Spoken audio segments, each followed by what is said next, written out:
आमदार जयश्री जाधव यांच्या पाठपुराव्यातून रंकाळा तलावाच्या तटबंदीच्या दुरुस्तीसाठी 2,56,00,000 रुपये तर संध्यामठ आणि धुण्याची चावी या ऐतिहासिक पुरातन वस्तूंचं जतन आणि संवर्धन करण्यासाठी 1,02,00,000 रुपये असा एकूण 3,58,00,000 रुपये निधी मंजूर झालाय।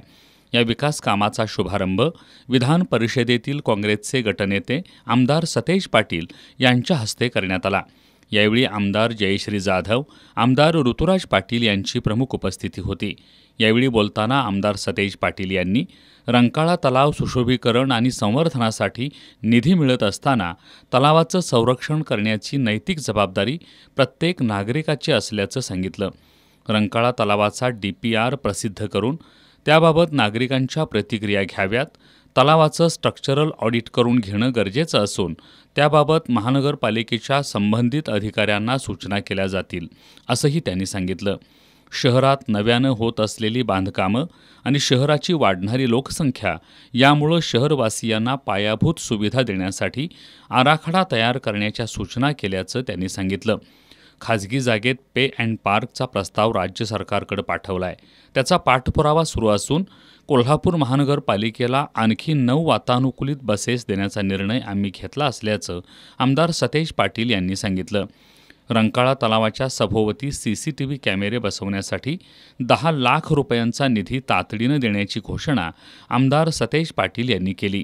मी मुलांना घेऊन कुठं जाऊ शकत नाही, घरात बसलो तर TV शिवाय मुलं बघत नाहीत अशी परिस्थिती आहे। आणि म्हणून जर आम्ही याला व्यवस्था जर करून दिली की बाबा या रंकाळ्यावर तू फिर रंकाळ्यावर, तर आम्हाला चांगल्या पद्धतीनं लोकांना एक चांगली उपलब्धी करून देता येईल।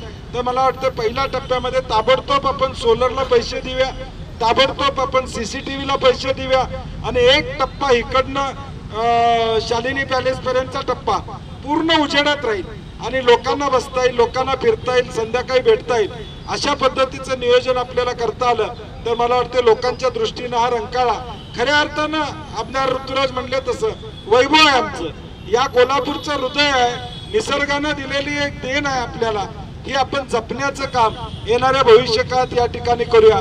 आमदार जयश्री जाधव यांनी रंकाळा तलावाच्या मूळ स्वरूपास कोणताही धक्का न लावता तलावाचे संवर्धन आणि सुशोभीकरण करण्याचं काम झालं पाहिजे, यासाठी आग्रही असल्याचं सांगितलं।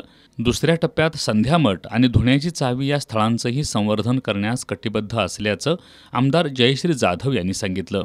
आमदार ऋतुराज पाटील यांनी रंकाळा तलावाचं अस्तित्व जपण्यासाठी सर्वांनी प्रयत्न करण्याची गरज असल्याचं व्यक्त केलं।